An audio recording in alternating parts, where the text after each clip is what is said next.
Good day, everyone. So today I will discuss about kinds of water use. Water molecule is made up of three atoms, two atoms of hydrogen and one atom of oxygen. They have imbalanced structure and this makes them stick and attract different substances. It is a chemical substance which is tasteless, odorless, colorless, and transparent. That is chemically represented as H2O. So, mong giingon ni siya diri nga H2O kay, di ba, ang water molecule is made up of three atoms.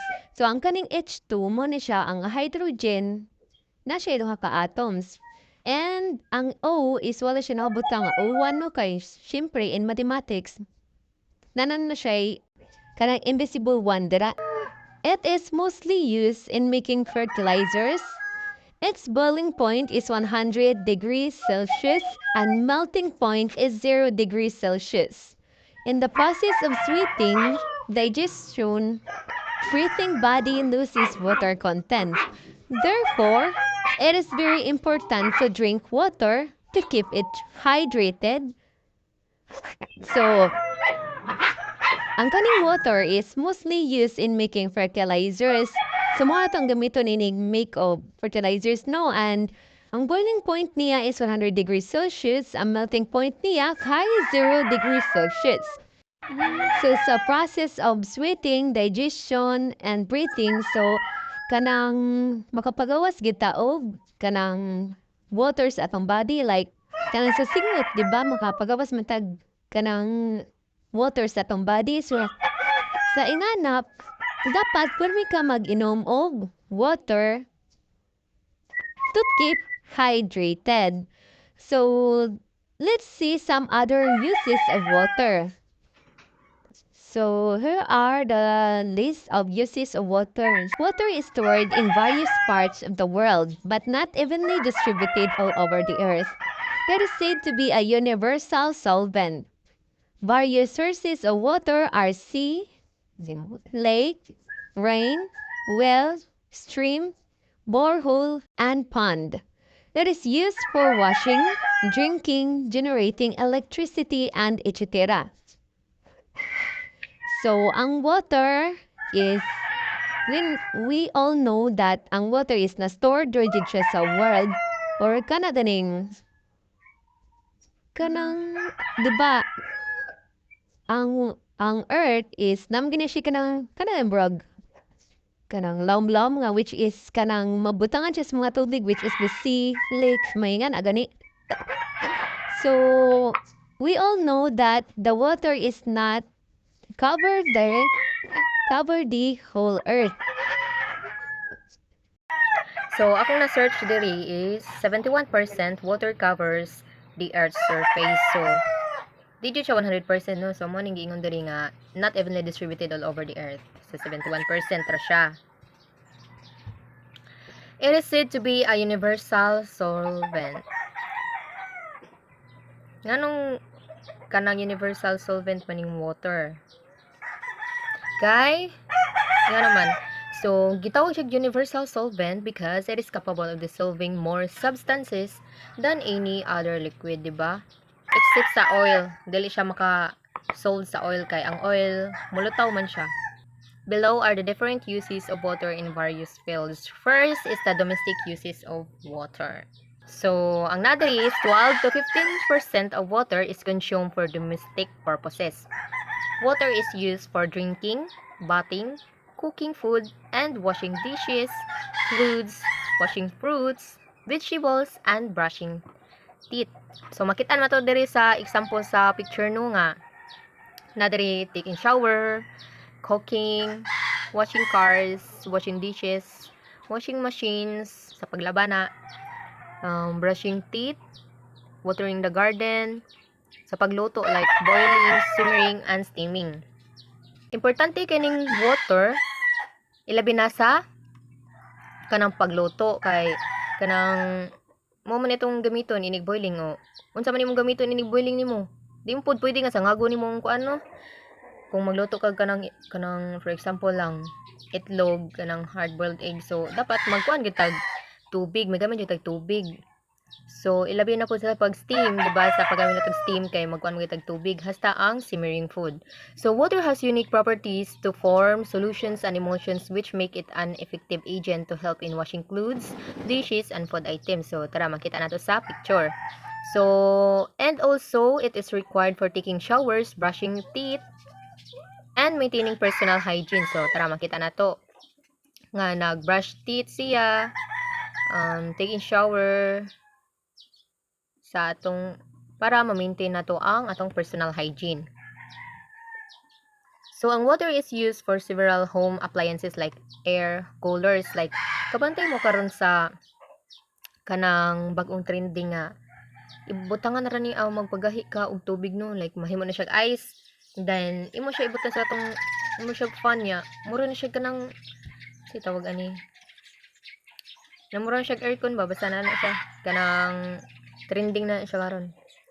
So we lose the water in our bodies during breathing, sweating, and digestion. The water content of the body should be replenished by drinking regularly to avoid dehydration and other health problems. Around 1 to 7 liters of water is recommended per day to avoid dehydration.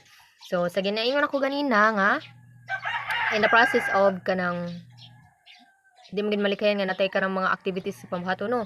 So dapat kanang ilabi na sa karon init kaayo, so dapat kanunay kita maginom og tubig kanang malikay ta sa dehydration and other health problems like kanang mabato ang naibato atong kidney kay way inom-inom og kuan ba tubig. Uses of water in agriculture. So agriculture is the largest consumer of water. About 70% of water is used for irrigation. Water is necessary for gardening, farming, and fisheries. Plants require water to grow. During the process of photosynthesis, they consume water. To yield crops, fruits, flowers, vegetables, they need sufficient water, manure, sunlight, and oxygen. So, ang agriculture mo na siya pinakagrabe mo consume og tubig. Imagine that 70% of water is used for irrigation. So, something irrigation, by the way. When we say irrigation, kuha na siya. Kanang to irrigate is to water crops ba by bringing in water from pipes, canals, sprinklers, or other man-made means rather than relying on rainfall alone. Like kanang mag-igib kag tubig ba para buo nimo mo nay kanang irrigation. Ang kaning irrigation is kanang dili jud ka magsalig sa rainfall rabal, magamit baron og water pump para mawateran nimo ang imong mga tanom. Dapat di jud ni pahutdan og tubig ning ilabi na sa farming o sa kaning fisheries or gardening kay para kana gani ang imong tanuman or imong farming and sa kanang farm ba kay productive gani kayo, productive like para daghang kag maani. Then plants use water and sunlight for photosynthesis and produce oxygen. Agricultural water comes from surface water like rivers, streams, open canals, ponds, reservoirs, and lakes. Groundwater from wells and rainwater. Water is used in all traditional agriculture methods including the cultivation of rice, wheat, sugarcane, and etc.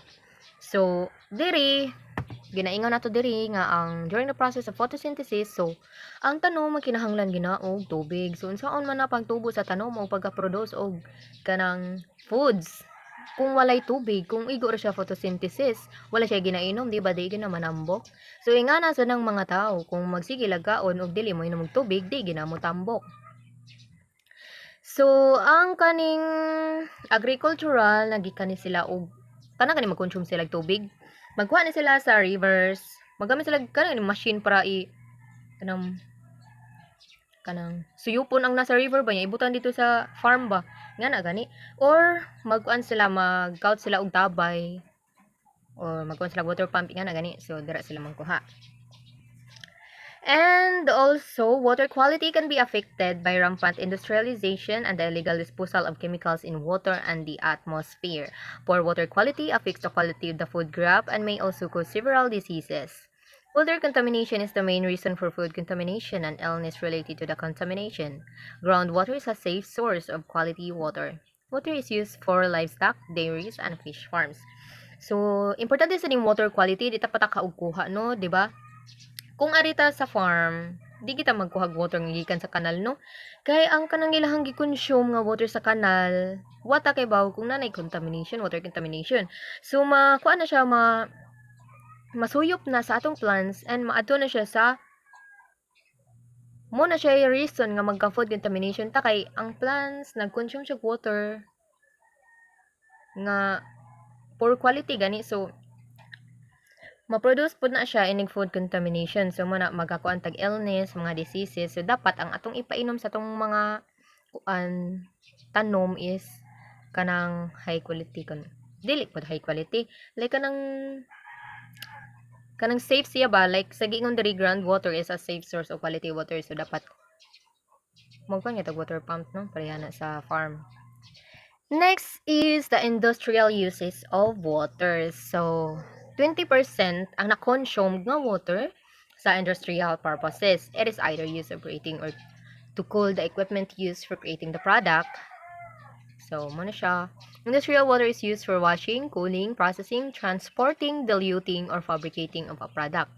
The maximum amount of water is used in the production of chemical, paper, and food.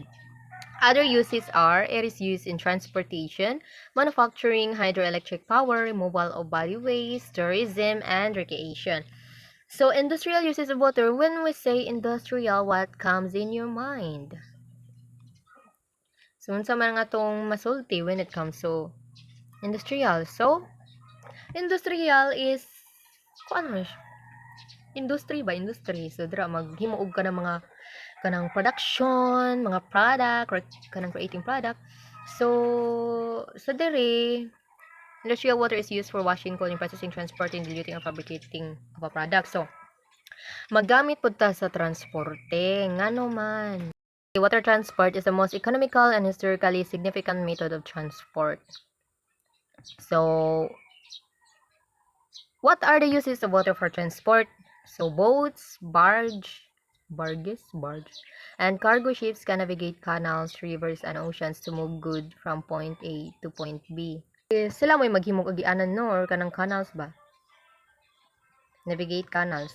Sila maghimog canals kudo industrial. Kay kuan man sila maghatod sa mga products. Ari po sa industrial, magamit po sila tubig sa hydroelectric power. When we say hydroelectric power, di ka na siya sa tubig. Hydro ba? Hydro. Di ka na siya sa tubig. So, bantay mo ng mga dam. Nga na ba? So, mo na siya kanang sa kaklase sa industrial uses of water kanang dam. Sa dagat baron, sa lake baron, para maka-create og electric power. So, mo na ni siya hydroelectric power because it comes from the water. So, magamit sa tani sa ang water sa recreation like sa kanang mga activities nato like swimming and etc. So, maura na ako ang topic. So, balik ko na to. Ang domestic uses of water is atong kanang para gamit ito sa atong proper hygiene, maintaining our proper hygiene, gardening, sa cooking, taking showers, brushing teeth, washing dishes, cooking food, para limpyo sa atong mga kitchen utensils, and etc. So, ang kaning agriculture, we all know that agriculture is kanang na mga binuhi ba? And also kanang sa farm, nga na ba? Sa industrial side, mo ni siya katong production, creating product, or katong hydroelectric power, katong dams. Pwede po dyan sa transportation manufacturing. So, maura akong topic guys. Thank you.